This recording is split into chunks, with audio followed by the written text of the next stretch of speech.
Morgan's Corner, a sharp hairpin turn on Nu'uanu Pali Drive in Honolulu, is widely considered one of Hawaii's most haunted roadside spots, thanks to a mix of tragic history, military battles, and enduring urban legends.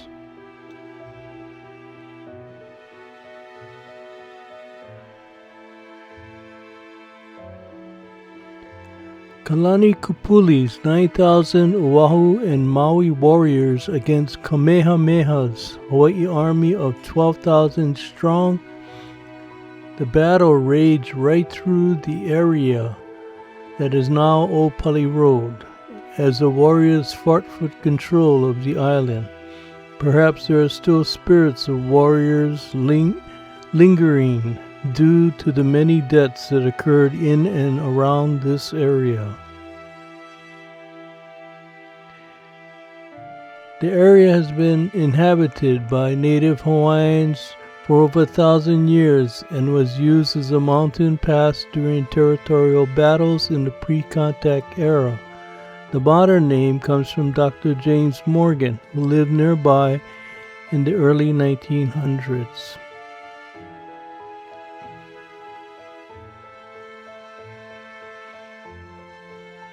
A major event that fueled its haunted reputation was the 1948 murder of Therese Adele Wilder, a 68-year-old widow, by two escaped prisoners. She was bound, gagged, and left unconscious, dying from suffocation. The case shocked Honolulu and remains unresolved. On Wednesday, March 10th, at 11:30 a.m., two prisoners escaped from a work line at a Chinese school on Smith Street near Baratania.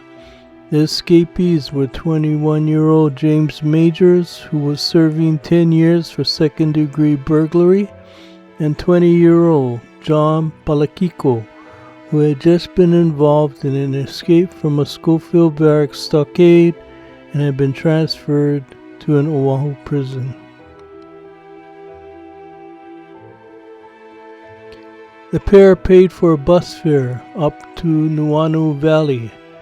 They hid out in the hills at night and started out down the road looking for food the next day. At one place a dog chased them, at another place they got a coconut. Then the fugitives prowled the Midcalf estate, stealing 2 raincoats and a bottle of citronella. Then the two fugitives returned to the hills, but it was still light out, and they hiked down the hill to renew the search for food. They approached the Wilder estate from the swimming hole below the estate. At first they thought it was empty and trying to open the windows and failing to open it. Both men crept around and saw Mrs. Wilder about to begin her evening meal.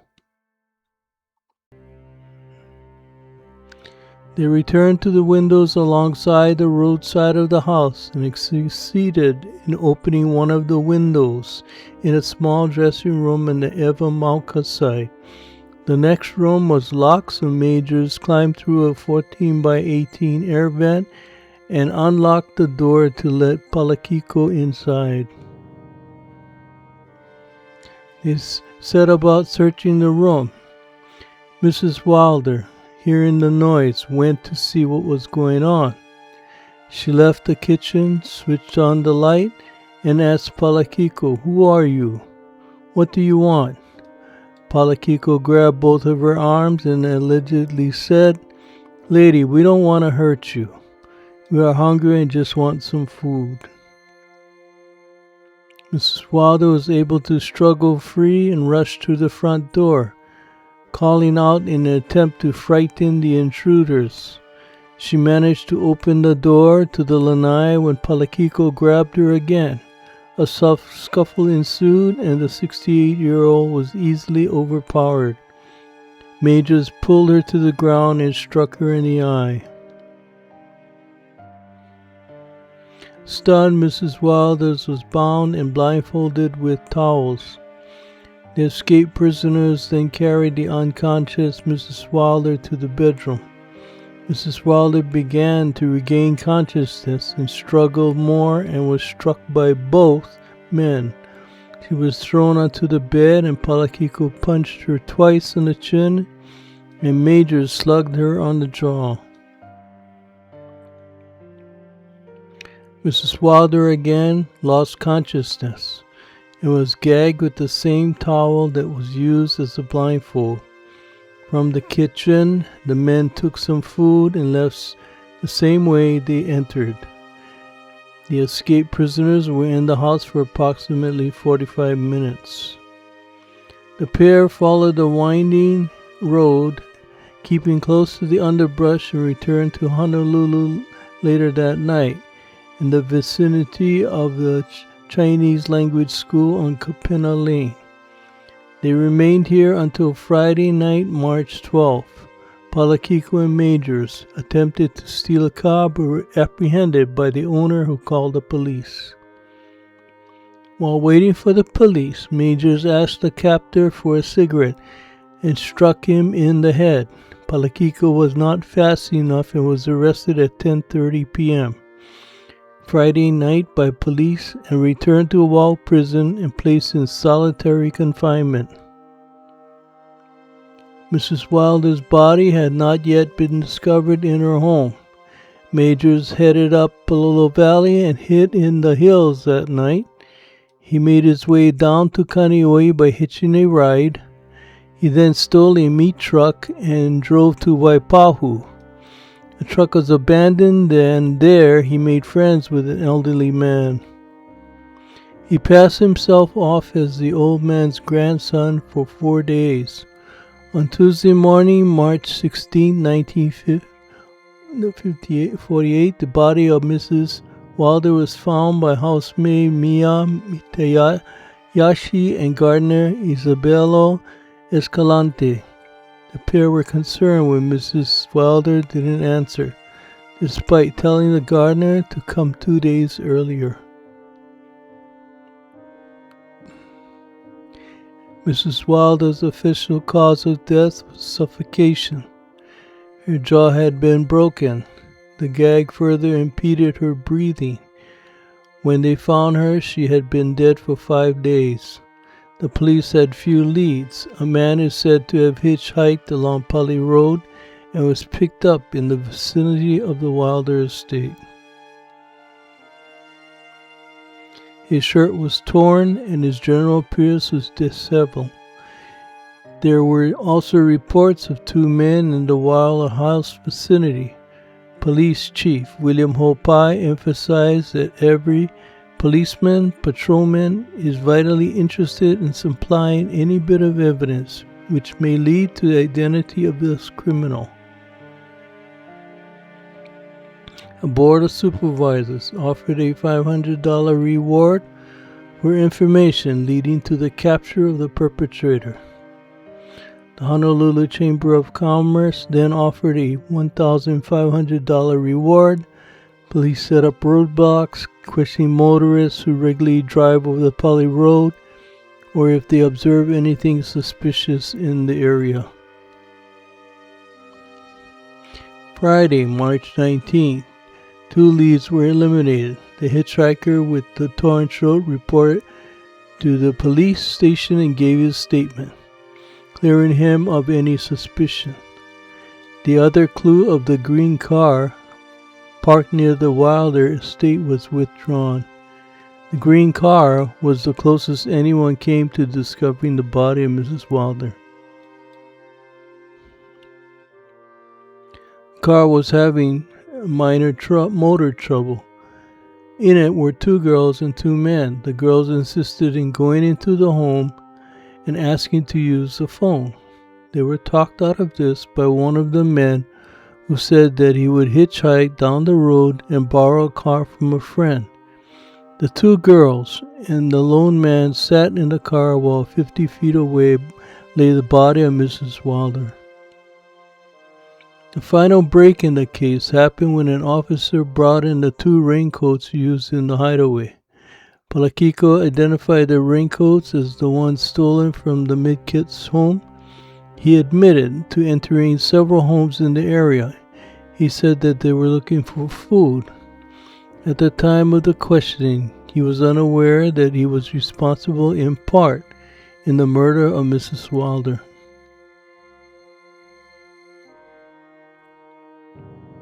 Palakiko was taken back to the Wilder home where he reenacted the events of last Thursday night. Meanwhile, a car was stopped at a roadblock along Kalanianaoli Highway.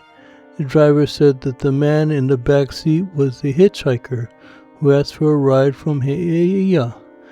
Police were suspicious of a bundle at the feet of the man in the back and began to question him. The man reached for his hip pocket, and the policeman, fearing that he was about to draw a weapon, pulled him out of the car. The man broke away momentarily, took out a bottle and pulled the cork and drank the contents. The officer slapped the bottle from the man's hands and he collapsed. The man was Majors, the escaped convict that they were searching for. The bottle from which he drank had contained iodine. He was taken to the first aid station in Kaneohe where his stomach was pumped. He was then taken to Queen's Hospital under police guard. Majors admitted that he read the story of Mrs. Wilder's death in the newspapers. He confessed to entering the home, overpowering Mrs. Wilder, and tying her up. On April 16th, they were charged with first-degree murder in the court of Judge Kurrick Buck. Majors pleaded not guilty, and Palakiko requested to postpone his plea. On June 18th, the jury found the man guilty of first-degree murder and sentenced him to death by hanging. The 2 were sentenced to death by the court and nearly executed, but were given a stay of execution and sentenced to prison instead. Some native Hawaiians, local Chinese and Japanese, noting the Massey case, thought the sentence showed a double standard in Hawaiian society. On September 13, 1951, Governor Orrin Long issued a stay of execution 15 minutes before their scheduled executions were when attorney Harriet Buslog presented evidence the man gave before forced confessions.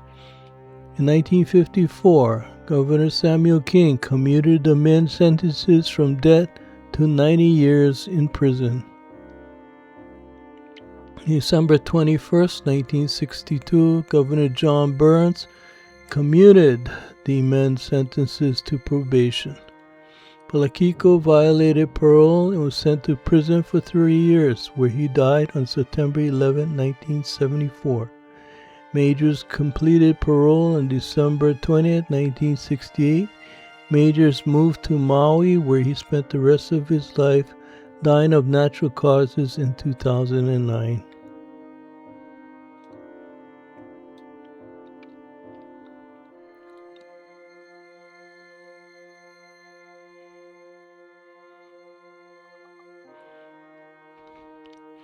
The spooky story has been told at campouts and sleepovers, in the dark of night, in low voices and whispers. A couple's car breaks down on a dark, isolated road and won't start again. The boyfriend takes on the mantle of hero, adventurer, and says he will walk to go get help, and instructs the girlfriend to stay in the car no matter what. The girl is perceived as helpless and waits within the safety of the car all night. but her boyfriend doesn't return. She is spooked and hears a scratching or tapping sound on the roof of the car.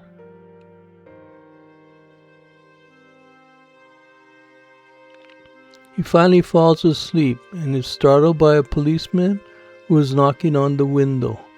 It's daybreak and the officer instructs her to come out of the car, but don't look back as they leave.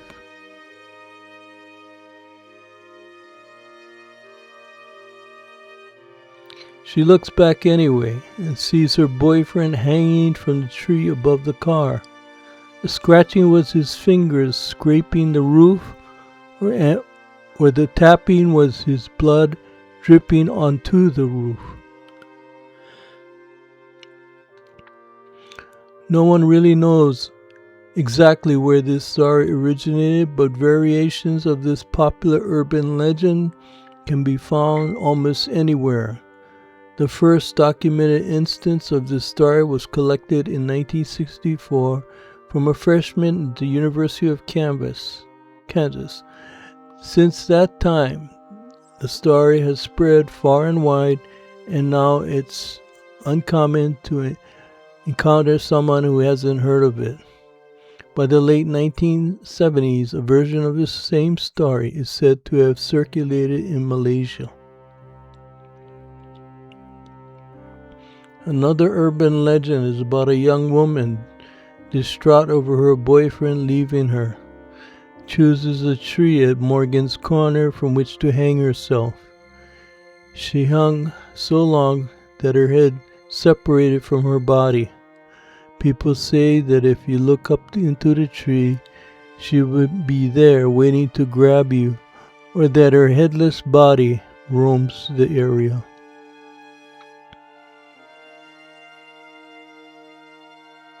While most urban legends often start out with a bit of fact, stories change and morph over the years.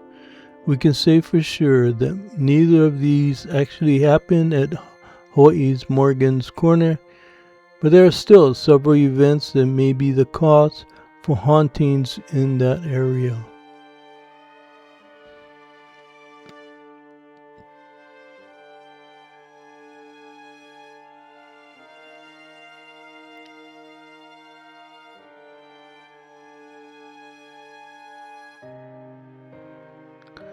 In February 1938, the public is complaining about the dangerous curves on the Nu'uanu side of the Pali Road. One letter to the editor said, "For this purpose, the present road is altogether unsuitable and unsafe. From the junction of the Mamalahoa Road to the upper part of the Morgan S curve, there isn't 40 yards of straight road or visibility."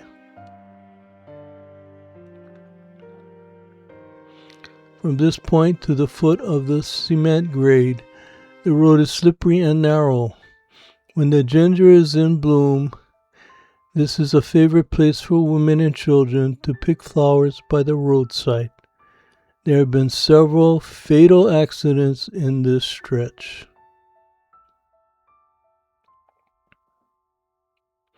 The cement grade requires trucks and heavy vehicles to go in low. The road is only wide enough for 2 cars, and when trucks are on the road, there is a continuous stream of cars passing to the left.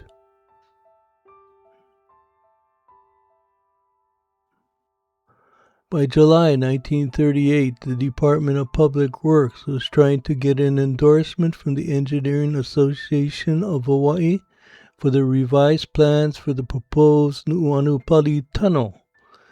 There was much opposition by the residents on Old Pali Road, and at the time there didn't seem to be much public interest in the tunnels. Public Works proposed that the new route would eliminate the hairpin curve at the Lily Pond, traveling along the west side of the number 2 reservoir, and rejoin the present road at the new Waterworks aerator.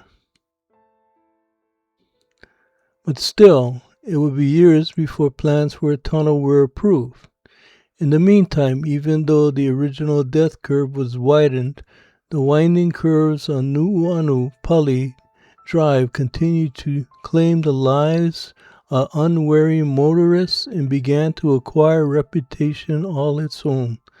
In 1938, the newspapers called that dangerous section of the road the Morgan S. Curve, named after Dr. James A. Morgan, whose estate bordered that segment.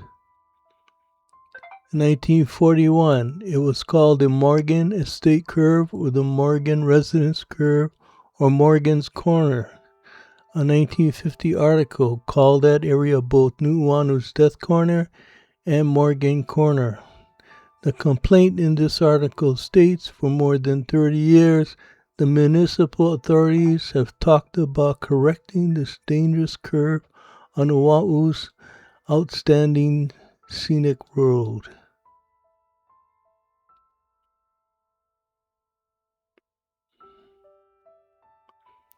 One excuse after another has been found for postponing the work, the latest being the express highway plan suggested by the territory is now in the process of litigation. There always will be considerable travel at that point, and at the present it is very heavy. The corner as it exists is a death trap.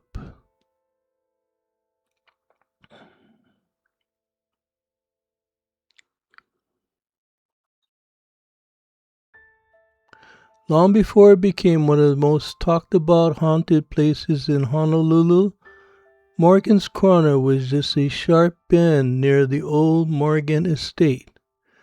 But after hundreds of crashes and multiple fatalities, the name took on a darker meaning. Today, those who pass the curves speak of eerie chicken skin and chilling whispers, signs that something from the past still lingers in this pocket of supernatural Honolulu. Whether the result of restless spirits or a place cursed by tragedy, Morgan's Corner has earned its place among the most notorious Hawaiian hauntings. As one of the spookiest roadways in Hawaii, it continues to draw the curious and the brave.